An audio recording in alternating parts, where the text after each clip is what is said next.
Hello everybody, Gbenga Olatunji here. We want to take a look now at the economic environment, especially the 5 effects that the economic environment do have on strategic financial management if not well taken care of, especially under the macroeconomic factors.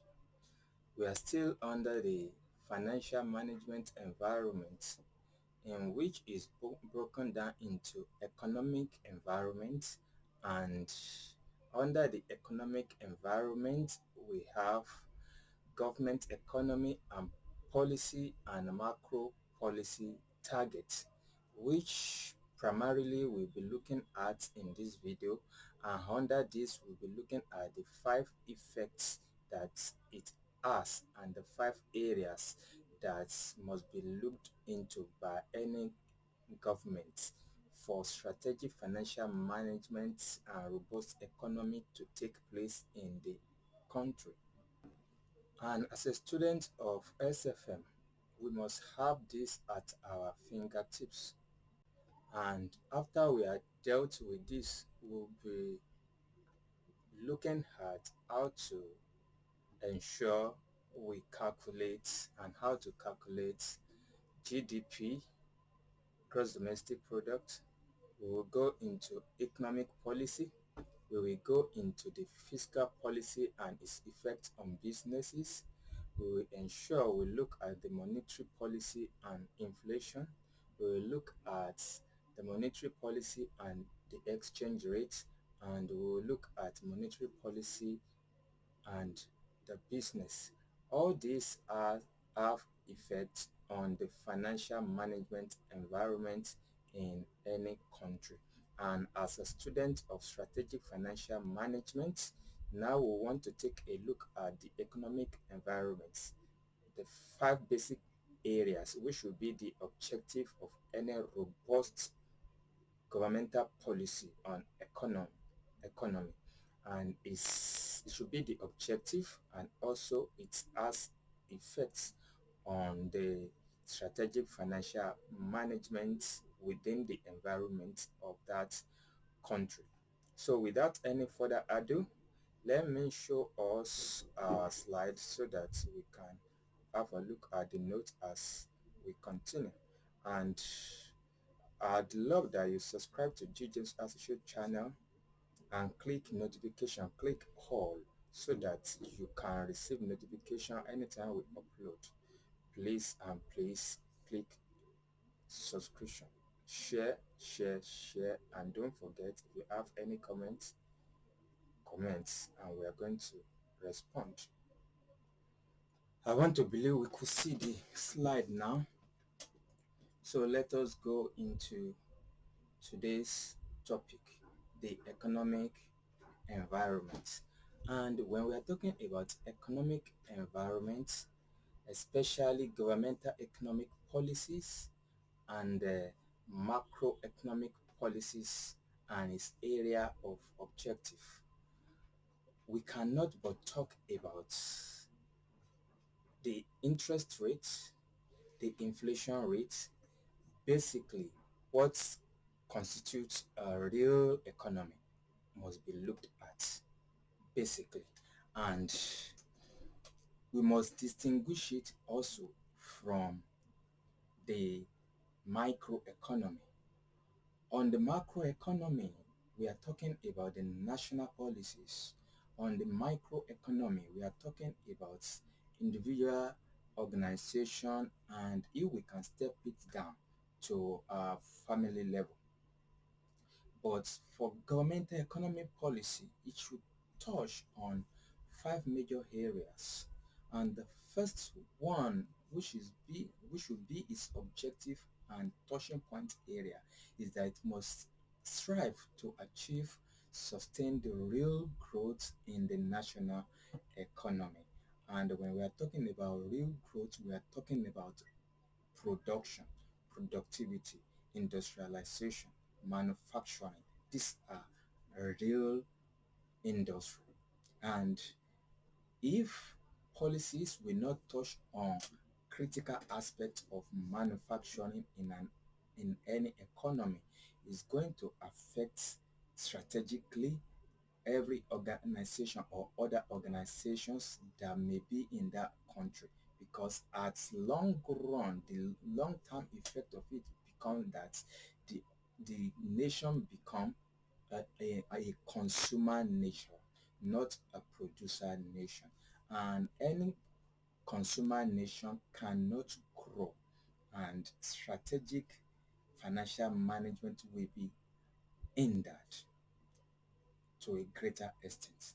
So one of the key area of governmental economic policy that affects SFM is the area of real economic growth and national economy. That is, concentration and facilitation by the government in form of governance, in form of administration, in form of focus and policies must strive to enhance and sustain real economy, real industry. Also, another area that will affect strategic financial management strongly is that the policy must aim at achieving full employment. Full employment. This is almost impossible to achieve, but to a greater extent, any governmental economic policy that strive and aim to achieve this at long run will be very close to achieving it, even though not everybody will be employed, or not every hand will have one or two things productive to do. But if a greater percentage of an economy has have something to do, then and is productive, is affecting the GDP, which we are going to go into how to calculate it, then managing strategically for organizations becomes easier. But if there is no full employment, you can bet it, strategic financial management becomes more difficult to achieve. Also, another objective of governmental economic policy under economic environment we are looking at is the price level stability. Price level stability. There are many school of thoughts in support and against price level stability, but nevertheless it is important that prices of goods and services in any economy, in any economic environment, should be stable. We may not talk about stability in terms of, let's say, 10 years at a long, which may become a long span range, but on the average, there should be stability in 1 or 2 years.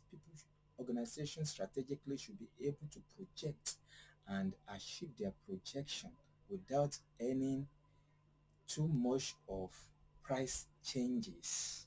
It is important, and if this is not able to achieve, then strategic financial management will be hampered.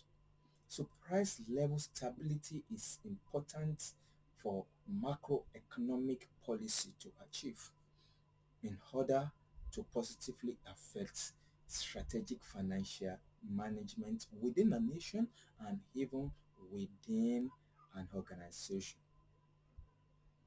Also, another area that is important is to achieve balance of payment equilibrium, and this affects how we buy, how we sell, and international trade that affects a particular economy.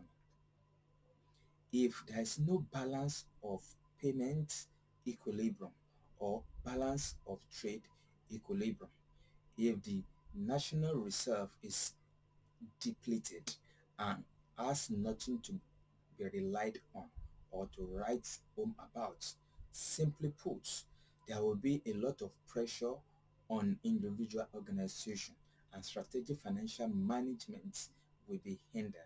Organization cannot project for foreseeable future time because interest rates will rock the projection, will rock the budget.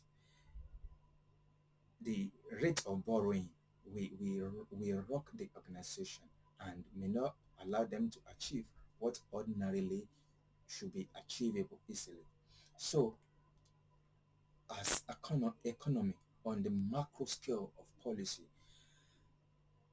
it should affect and aim at achieving balance of trade equilibrium, which equally leads to balance of payment equilibrium. And that is why the first sustained real economic growth is important. The first point that I made is directly related to this fourth point, because if we could not achieve real economic growth, and real economic growth drives to achieve manufacture, try to achieve industrialization and the like. If we do not produce, there's nothing we will sell to the outside world. And if there's nothing to sell, that means we become more of a consumer nation.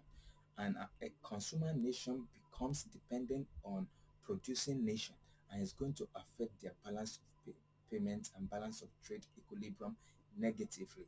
The resultant effect is it pushes pressure on strategic financial managers. It pushes pressure on the individual organization within that economic environment. Another thing that's on the macro level, economic environment that government must try and achieve in form of policy and policy targets is to aim at achieving income redistribution. Income redistribution, and my, this basically will rely to achieve this on taxation and some other economic drivers. But taxation will play a major role in income redistribution. And when government takes taxation from big multinationals, from individual with high net worth, even the lowest ranking citizen should pay their tax and should be deployed at infrastructure that enhances strategic financial management to take place easily. When there is infrastructure, let's take for example, anywhere, any day, anytime, there is constant electricity, there are good roads, so transportation is easy. Electricity enhances productivity. People can plan when to wake up, when to work, when not to work, when to rest, and things like that.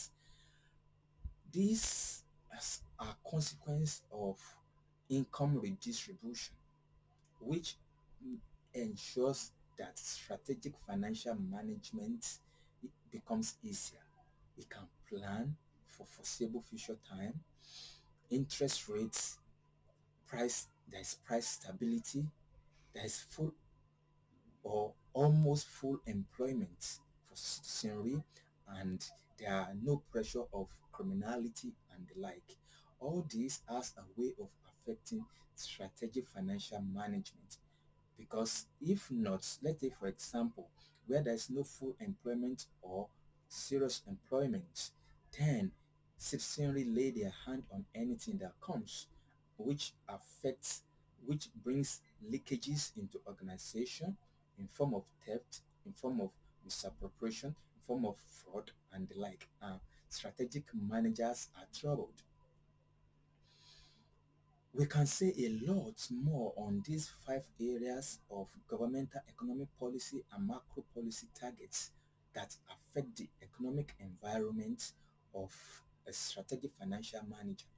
And if we are able to achieve these five areas, which can come in an examination, if it comes, please don't forget to mention it. The price stability, full employment must be achieved, income redistribution must be achieved, equilibrium of trade, balance of payment, balance of trade must be achieved, and e economic policy on the macro level must aim at ensuring there is a real growth in real economy. And when we are talking about real growth, we are talking about the manufacture. We are talking about industrialization. From GGM's Associate channel, Gbenga Olatunji has been speaking. We are value to life. We are value to your businesses. Please don't forget to click the notification button and click or subscribe, share, and like and comment should there be anything you want us to know about. Next, we'll be looking at how to calculate our gross domestic product, what gross domestic product really is, and how it affects and every other thing that affects GDP for real economic growth.